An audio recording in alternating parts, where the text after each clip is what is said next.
Surah 81, At-Takweer. The Overthrowing. Ayat 1. Sometime in the future, when man-made socio-economic systems would be replaced by the Quranic order, the revolutionary conditions at that time would be such that the rule of monarchy would be eliminated. Ayat 2. And their small satellite states would collapse and scatter. Their luster and power would fade away.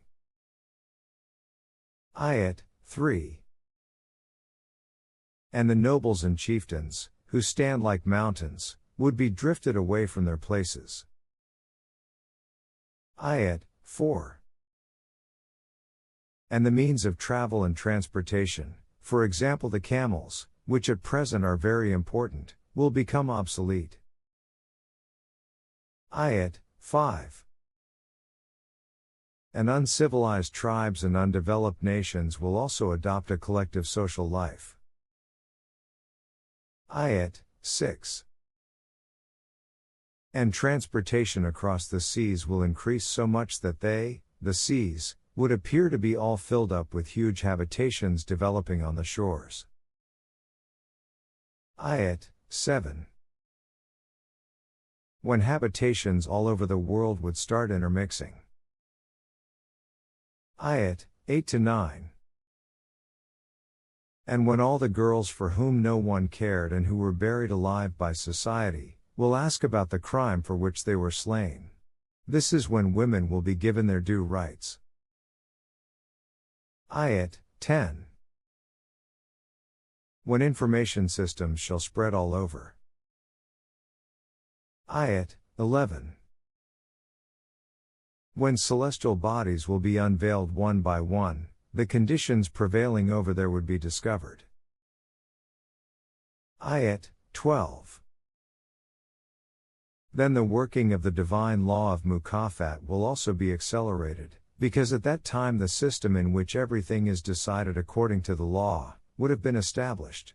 Accordingly, for the guilty the blazing fire of Jahannam will flare up more fiercely. Ayat 13. And for those who follow the divine system, the heavenly society shall be brought nearer. Ayat 14. Then every person shall see for himself the outcome of his deeds. Ayat 15.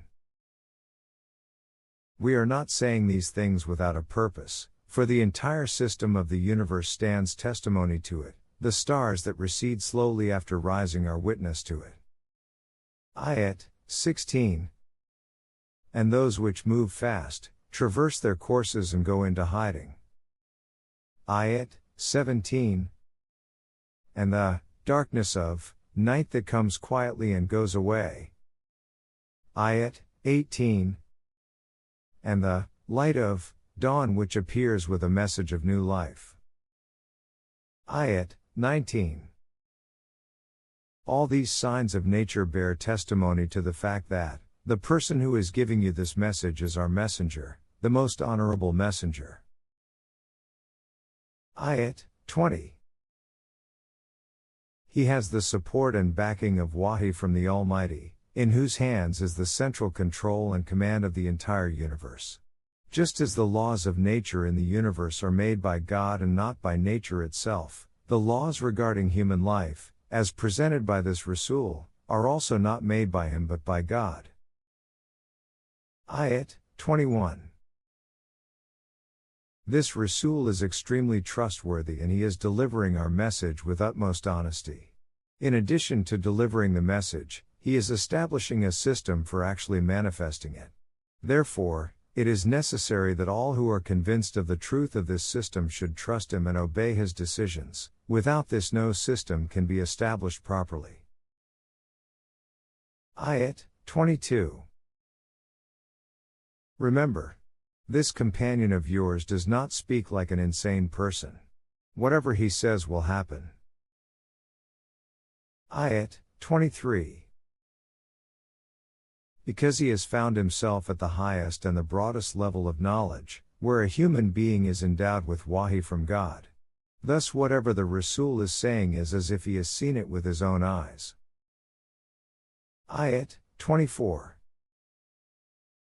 And whatever he receives through wahi, he does not keep to himself but very generously conveys it to others. He shares it with everyone. Ayat 25. These assertions, whatever he says, are neither coming forth from a rebellious mind, nor are they based on any guesswork which is away from truth and reality. Ayat 26. When this is the reality, then why are you drifting, leaving aside this set of laws? Ayat 27. Your turning a deaf ear will do no harm to the code, because it is not meant for a particular nation or country. It is for all nations of the world. Ayat 28.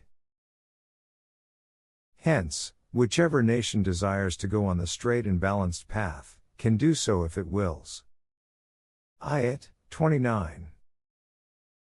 But it is necessary that you keep your personal likes, feelings and interests aside and desire only that which the law of Allah demands, the Allah who has taken upon himself the responsibility of providing sustenance to all nations of the world.